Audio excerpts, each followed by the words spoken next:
favorite. It's Judd's Hockey Show.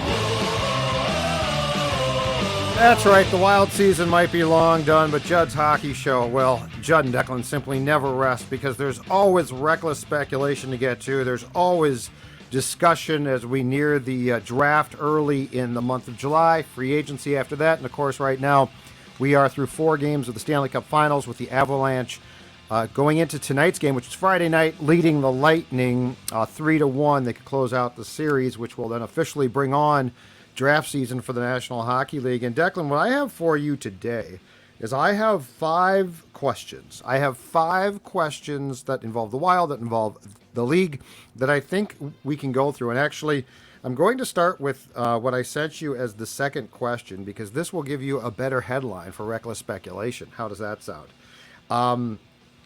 The bad news is this. Okay. I'm about to go through a list of potential available forwards right now in the coming month, either via trade or free agency. Okay. And I will go through this list and then ask you a question that is not going to be very palatable if you are Bill Guerin, but I think it's going to be realistic. Okay. Forwards potentially available, just putting together a list this morning. Well, of course, it starts with the fact that the Wild probably needs to trade Kevin Fiala because of salary cap reasons. We knew that. David Pastrnak of Boston, very possibly on the market. Alex DeBrincat of the Blackhawks, another good player on the market. Mark Scheifele, JT Miller, Brock Besser, Blake Wheeler. And then as far as free agents go, Johnny Gaudreau, Nazem Kadri, Philip Forsberg, Claude Giroux. So my question is this. What is the minimum that you would take for Fiala? Because I think what we discussed the last time around, a first-round pick, heck, possibly the second pick from the Devils, is no longer realistic with that big of a list of available talent out there, and Fiala just being one of them. I think the minimum I'd have to get back is still either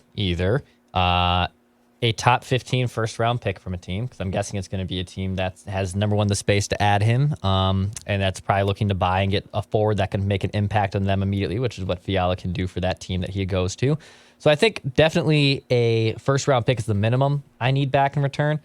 But, the Wild are in this cap problem, so even when we're, projecting a player that they can get back, it either has to be 2 things. It has to be either the first round draft pick that I talked about, or a cheap player who maybe hasn't hit RFA status yet, or still hasn't really hit his ceiling yet, and that player is not expensive, so then therefore the Wild can basically test drive that player, see if they want to ink him long term.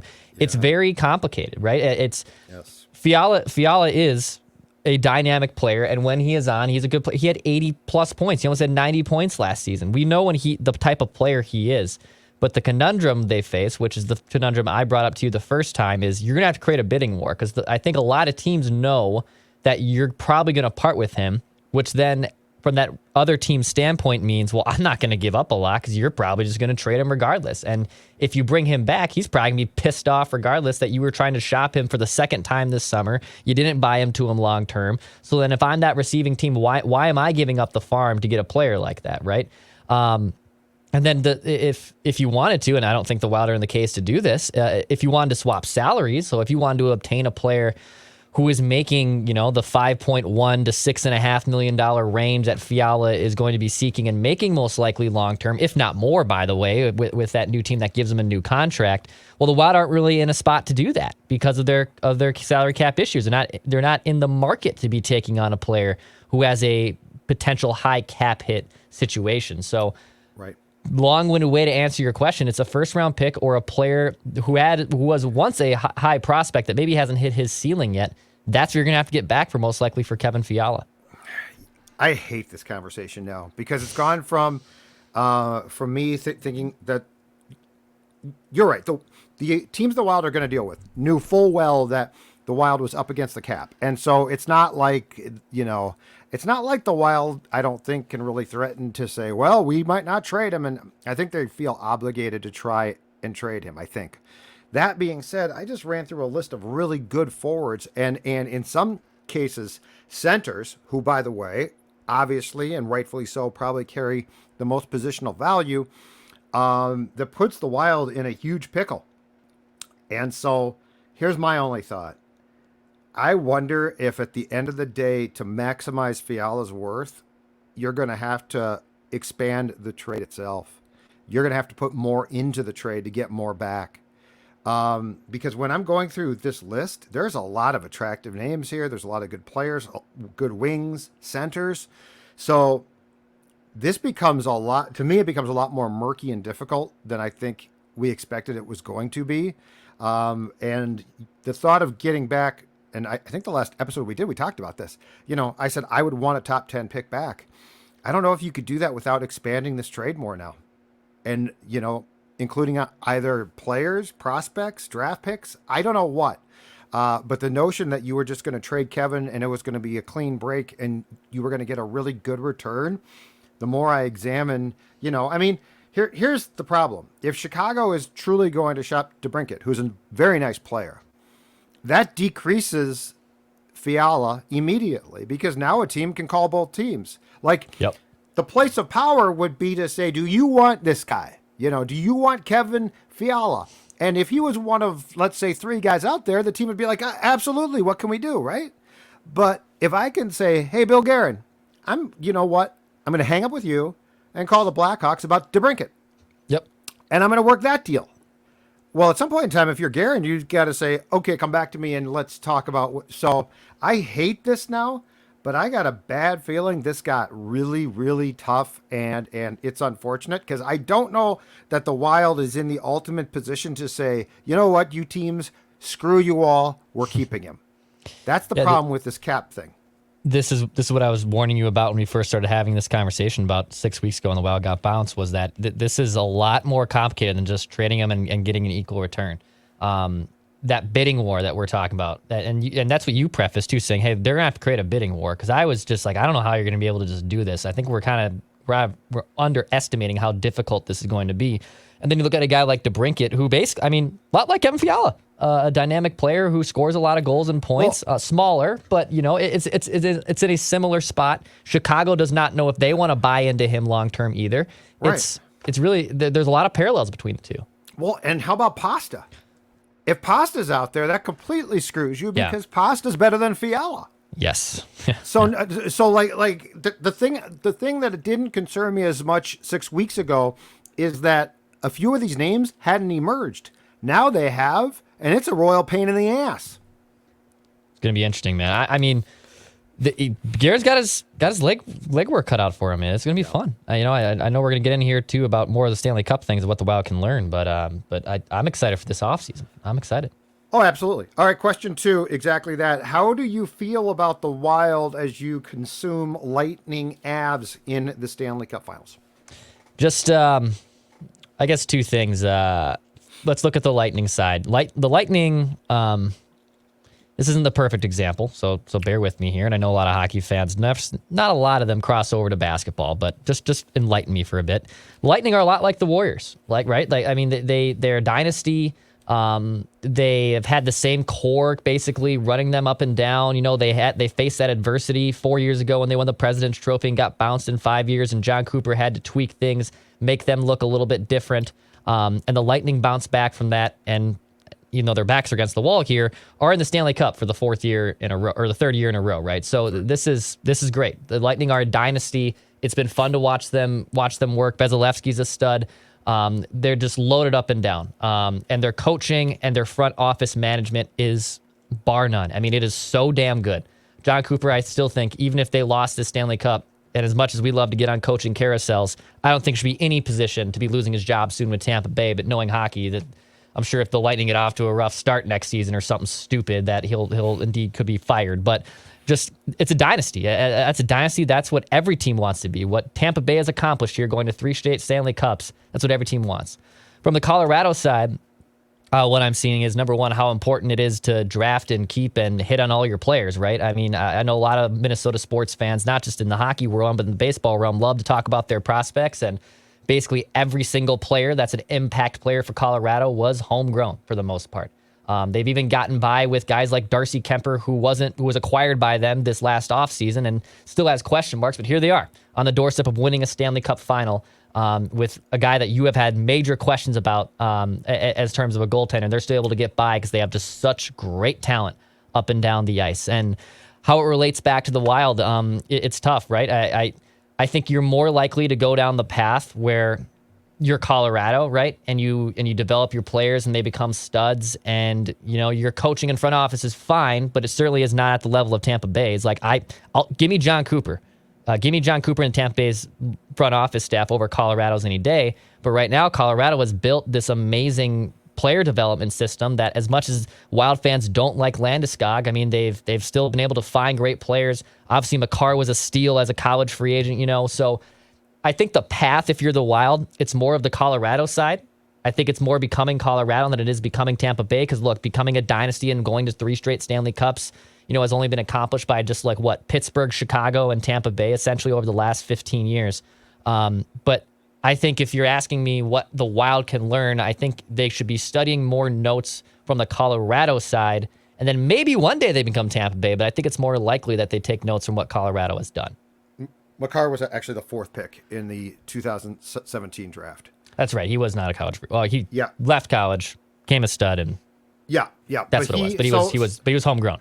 And look, what the Avs have done as well, to your point about developing players, is absolutely true. And then Joe Sakic, their GM's done a marvelous job of supplementing in what he made a trade with the Islanders for Taves, the defenseman, who I believe plays with Makar, Taves is very good. And so they've certainly made some nice moves. The Kadri move, because he's been great. He's almost certainly going to leave and get paid elsewhere, but that move with Toronto paid off. So both teams, going back to the time that Steve Yzerman was in Tampa Bay, both teams have done a great job with 2 former players who became GMs who did a fantastic work. Where I think I've learned the most in trying to sort of size up where the Wild is at when I watch the finals is very simple. Colorado, first of all, is just speed and skill, which just off the charts. Absolutely off the charts. Colorado's doing something that I think is almost impossible now. The reality is this. They're not almost in any way, shape, or form, other than occasionally, relying on their goaltender through the finals to win games. That is really rare. Rare. I mean, that is, I would never advise, hey, go get a slappy goaltender and just be so good that you don't have to concern yourself if the dude sieves out. And I mean, Kemper is still at times very much giving up Darcy Kemper goals. And you're like, there's a Darcy Kemper goal, but they're so damn talented. And the Wild, as far as talent goes, can't touch them. That's the thing that's becoming crystal clear. When you watch Colorado play its best, game 2, I think, of the finals against the Lightning, that is just such talent. So do I see the Wild being close to that? Absolutely not. They just don't have it. That doesn't mean that they can't beat teams, but it does mean that if you're going after that blueprint, it's so far off. And I mean, look at your centers there. I mean, it's phenomenal right now. I think Tampa Bay is the team that you can copy more. Now, interesting. What they perfected is difficult. One is they've got the goaltender. Vasilevsky is all world. That guy is so good. He's the anti-Darcy. He's the guy who you're like, hey, can you win us a couple games? Dude's like, yeah, no problem. Yes, sure, no problem. I got it. And the thing that they've also done is, as you talked about, post that Columbus upset loss in the first round about 4 years back, they have built a veteran team that gets it with some star players. No question, some star players. But you know what? The Wild's got Kaprizov, who is a star player, and they certainly have the potential to have more really good players coming down the pike. I think the one thing that I've seen that the Wild sorely lacks that the Lightning has, and we discussed this a little bit on the last JHS, is they still lack the amount of guys who are as mentally tough as what Tampa Bay has. Tampa Bay's got this list of guys down to the 4th line guys. I mean, Maroon's incredible. Corey Perry, you might hate him. Guess what he does? He goes to Stanley Cup Finals. But I mean, he knows how to do this. He's got that down. He lost.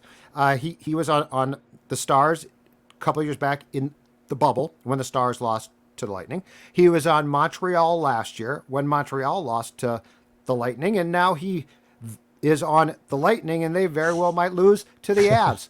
But I do think that if the Wild continues on the path that they're on, Declan, I do think what Tampa Bay has done, in no way am I saying multiple cups, but I think roster construction-wise, you've got a better chance. The one thing Colorado did too, and the Wild, and this gets into the discussion of what happens when you strip it down.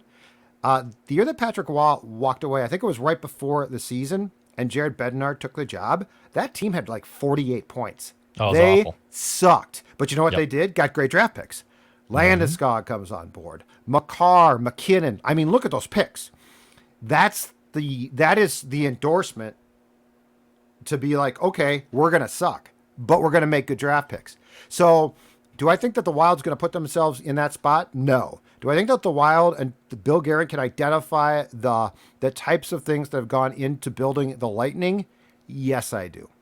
Yeah, it's really interesting, right? I mean, the perfection of that model is tougher, and the buy-in from that is tougher. Yep. But the Colorado side, and the argument is, well, they have a less than stellar goaltender, at least obviously on paper, and they have still been able to overcome it with insanely high-flying offense. And just, this is a little bit unquantifiable, but when you watch them, I mean, the speed that Colorado plays in, right? And it's where the NHL has definitely been trending, but they kind of seem like the bar of it, the ceiling of it is what Colorado has leaned into their offense, this new high-flying NHL. When you think high flying, I think Colorado. I think going up and down the ice, and I also applaud them, by the way, off the ice when they play all the small things by Blink-182. I feel like I've spoken this into existence. I'm patting myself on the back. In January, I came on Mackie and Judd, and I said we have to get rid of Sweet Caroline. And now all of a sudden, these arenas, Greg Wyshynski, friend of the show, just wrote a whole piece about it on ESPN today, that there is a new Sweet Caroline boom with millennials. You are welcome, hockey world. I'm going to take credit for this. I agree with you there. And all I have said, because that song and how the fans in Colorado, who I'm sure are completely stoned, which is awesome, how they sing it is great. All I told you was, because I think we were talking about goal songs, and that's where I said Chelsea Dagger's the great goal song. Mm-hmm. But you're right. Like these sing-alongs, I think they're fantastic. They're great. They're great fun. They're yes. Yeah, I love that stuff. Like that's fan engagement, right?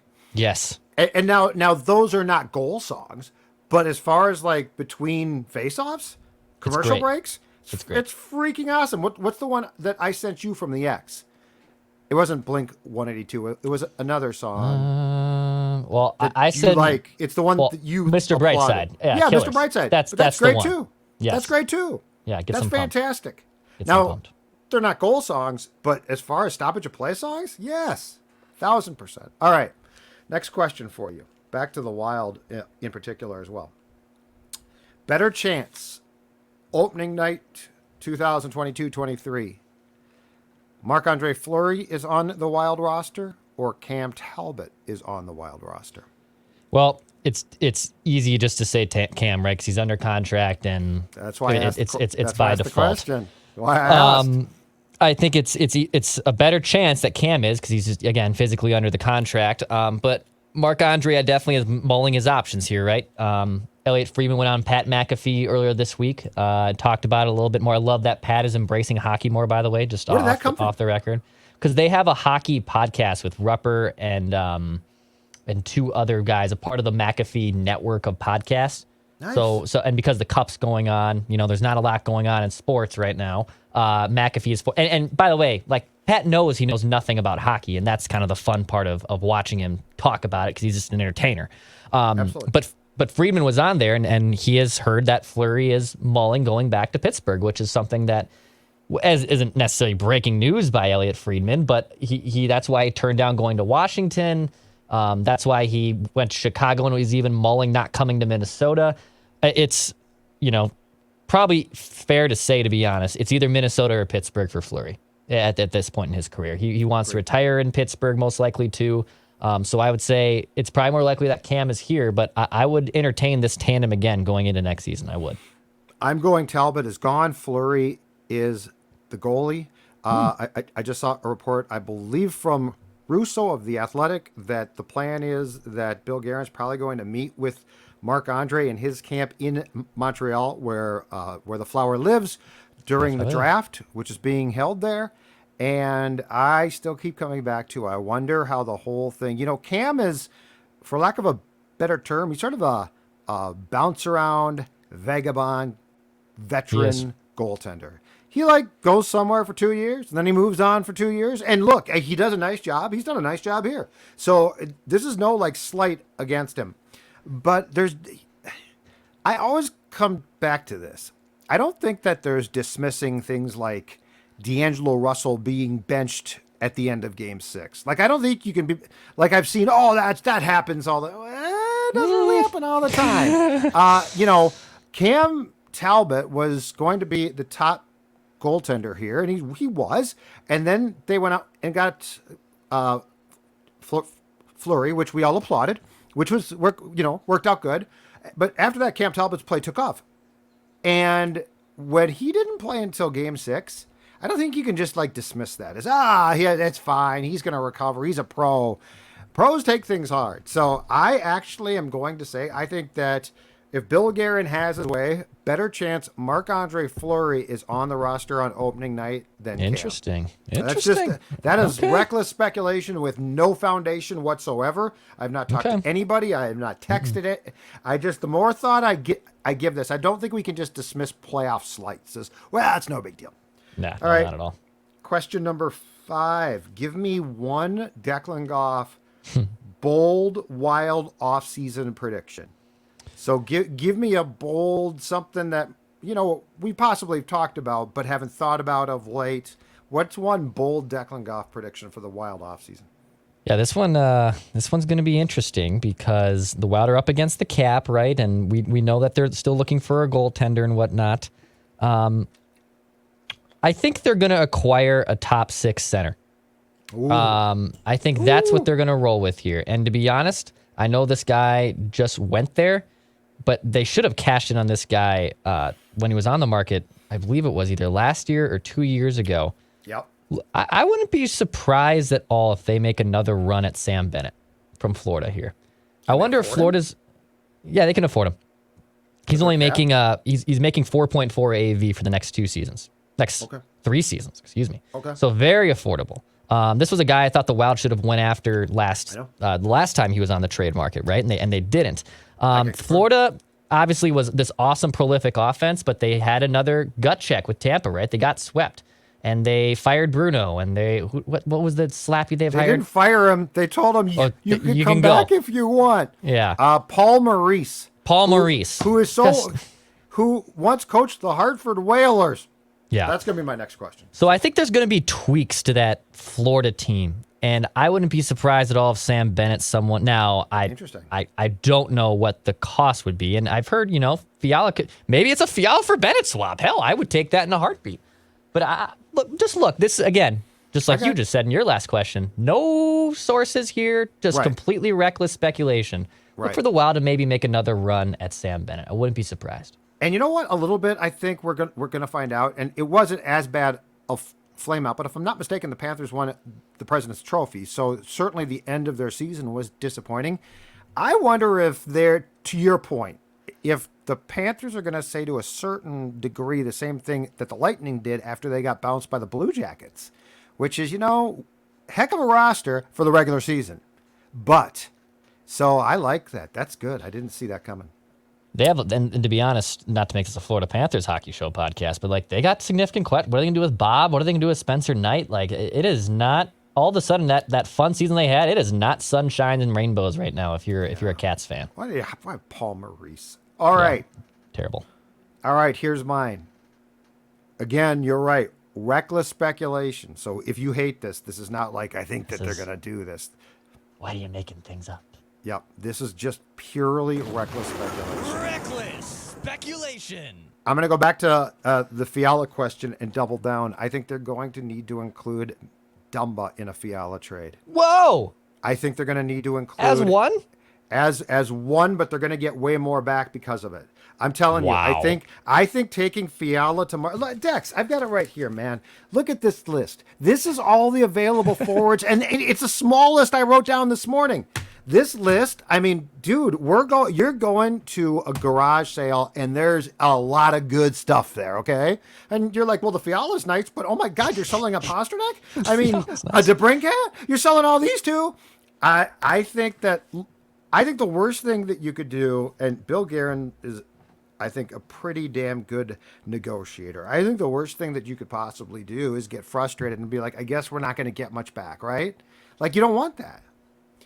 As much as they like Dumba, as much as they like him in the locker room, all of those things, I think priority one has to be on getting as much in return for a Fiala package as you possibly can. You now dump more cap. To your point, let's say that you get a center that you like back, who's like Bennett, who is very reasonably priced for long term. Like a Fiala trade would be, okay, we're going to trade him to you. You're going to have to basically go to him right now and say, can we sign you to a long-term contract? It's going to be incredibly expensive. If you're Florida, you're not going to give the Wild back a potential top 6 center reasonably priced for that, right? So you're going to say, you got to chip in more here, gentlemen. Anyway, I think that they're going to total reckless speculation. I think they might end up putting more into a Fiala package to maximize that return, and I would not be shocked. Again, you got to read the Guerin stuff closely. The whole really backing Dumba, I think they do like him. Like, I think he is good in the room now. I think he does a lot. I mean, we know in the community he does a ton of good. Yeah. But that's also a very smart ploy to drive up and be like, I said I'm not going to trade him. You heard me. And the team's like, oh, but no, we really want him. So anyway, last question for you. And this is a why hockey question. Why can't the NHL identify, cultivate, and employ more new coaches? And I'm just going to run through a list for you quickly so the viewers and listeners are aware of how bad this is again. The Boston Bruins job is open. So is Detroit. So is the Jets job, although that's probably going to go to Barry Trotz, who's a very good coach, but nonetheless a coach who has coached Nashville, Washington, the Islanders. Chicago supposedly is going to hire a Montreal assistant by the name of Luke Richardson, who is like a former player. I like that one. That one makes sense. The Oilers have gone with Jay Woodcroft, who they promoted from their American Hockey League affiliate in season. He took what was a very disappointing team, got them into the playoffs. I like that one too, okay? Islanders have hired Lane Lambert, who is a former longtime Trotz assistant, and there's a lot of folks who think that Trotz basically said, I'm quitting, give him the job. But here's the fly in the ointment, all right? Okay, Dallas. Yeah. Dallas. Pete DeBoer. Pete DeBoer is just bouncing around. He coached the Golden Knights. He's coached the Devils. Exactly right. Florida, Paul Maurice. It's even worse. Coached the Whalers. I think he coached Carolina twice. Coached the Maple Leafs. Coached the Jets. Quit on the Jets in season last season and now gets the Florida job. Philadelphia, Torts. Torts is a great quote, but I mean, my God, how long is Torts going to just be employed, alienate players, talk about how he's learned his lesson, and then, get more jobs? And finally, Vegas, Bruce Cassidy, who's a good coach, but just coached Boston, and before that, coached Washington. By the way, we're recording this on a Friday afternoon at about 1:45 p.m. Central Time, and as we're recording this, a little Barry Trotz bomb from Darren Dreger. Trotz has actually declined to get back into coaching and has informed the Jets he's out. Really? So Trotz is actually going to take some time personally, but does not rule out returning to coaching down the road. So, all right. So Barry's going to take the year off. So the Jets might not be able to go the recycled route. Yeah. We'll find out. But why can't this league develop more guys? And you know what? Bill Guerin there gets credit. He did. Dino was behind the bench as an assistant coach. I definitely had questions about how quickly it felt like he was given the full-time job. And look, you know what? Playoff-wise, I still got questions about his coaching. But that being said, at least it's fresh blood. What is Pete DeBoer, Paul Maurice? If this was Scotty Bowman, Dex, I'd be like, okay, it's Scotty Bowman. Yep. But I'm talking about, Cassidy I get. I think Bruce Cassidy's a good coach. But Torts, Maurice, DeBoer, really? I think DeBoer's the poster child. Garage Gallant, and then another just guy that I know he had a good team last year, but I don't get it. This Luke Richardson hire in Chicago, like Chicago is doing everything it can to rue itself from the previous regimes, and rightfully so. So they bring in Luke Richardson, who's a former assistant with the Canadiens, the Islanders, I believe the Senators too. He coached in the AHL for a while. And that's good. Yeah. Good. You promoted a nice coach who hasn't been in the dance before, that has basically no ties to the Chicago organization. I don't understand why they can't just fix this. Credit to the NFL. The NFL was doing this for a long time, and now there's young coaches getting hired. And will some of them fail? Of course they'll fail. But I don't get why Peter DeBoer gets the benefit that it's about. I mean, Torts has bounced around, and look, he took Tampa Bay in what was it, 2004, to a Stanley Cup. But for the most, Torts, how many jobs, how many bites at the apple has Tortorella gotten? And it's the same everywhere. He melts down eventually. And his style used to work in small doses. It really did. Mike Keenan's a prime example. And there were a lot of guys in the 80s, probably into the 90s like that. But do you really think Torts is going to work? And he might work for a year, but I don't understand why this league isn't developing more Evasons, Woodcrofts, trying to find, and you're right. Okay. They might fail. But do you really think Pete DeBoer is going to take Dallas to a Stanley Cup? No, I do not. I do not. Bruce Cassidy, I get. And there's always going to be one or two guys. I mean, Trotz, I would sort of get. But the rest, but this bouncing around and, what? Paul Maurice just quit on the Jets. He said, I don't feel the players are playing for me. But now we've got a job in Florida. So it's all bizarre, man. It's all very, very bizarre. Digress. I love this sport, and it's a great sport, and there's a lot of great things about this sport. That is one thing that drives me crazy. And also, by the way, it's 2022. Can we work on some type of minority coaching program too? Yeah. Yeah, I mean, and I'm not saying it has to take effect tomorrow, but I am saying seeing the same people get jobs and they're the same color all the time. There's a saying now, I've heard it, hockey's for everyone. How about a minority coaching program that starts to take effect? Yeah, I agree. Judd, speaking of things that take effect, why don't you tell everyone how Livy has taken effect on the new Judd Zulgad? I appreciate that. That's exactly right. My friends at Livia Weight Control Centers, what type of effect have they had on Judd Zulgad? Well, since I joined last summer, I am down 40 pounds. 40 pounds gone. Clothes that hadn't fit for a few years fit. Jeans that hadn't fit. I was tired. I was slow. I was achy. Now I can get up and go to the gym and exercise and feel great. And have I got a deal for you, because any time is a good time of year to lose weight. It's Livia's new Simple Start Plan, only $59. That's right, $59. And here's the best part. If you're in state, in town, there are centers that you can go to. But if you're not, virtual meetings, get the food. There's not a ton. It is the easiest way to lose weight possible. 855-GO-LIVIA. Livia, LIVEA.com. Check them out. Thank me later. But I'm going to tell you right now, if I can drop 40 pounds, you can lose the weight too. Livia.com. All right, man. Well, next week we're got anything else for me? I don't, but I there's some nice trade rumors, but I want to put a pin in those for next week's episode. I love it. Some reckless speculation. 13 days, I believe, from the draft. So, I mean, Judd and I will be ready to rock if anything obviously happens in there. We're not. This is just, we just did an NBA draft breakdown yesterday, and outside of making fun of Walker Kessler sounding like a country music star, Judd and I had the same opinion on hockey prospects. So, if you're looking for hockey intensive prospect breakdowns, we're not. We're just gonna be honest. We're not that show for you. But we do need to be available that night for potential trades. Yes. Because if, let's just say this, ladies and gentlemen, if the furs starts to fly on draft night with trades, these two handsome mugs are going to be right here. We'll be ready. Because that's the thing is, the Fiala trade's going down here. I will say I have my annual physical on that Friday morning. So if Bill Guerin cannot make a trade between 8 and 9 a.m., Billy, I know you're a friend of the show and you love Judd's hockey show and mostly Judd Zulgad, but don't make a trade between 8 and 9 a.m., okay? I got to make sure my health is in order. And then afterwards, I don't care. Get crazy, get wild, and I'll make sure that I'm healthy. But just a little programming note. All right, I'm glad Bill and the Wild know that now, Declan. Close us out. Take us away. All right. Pass, shoot, score.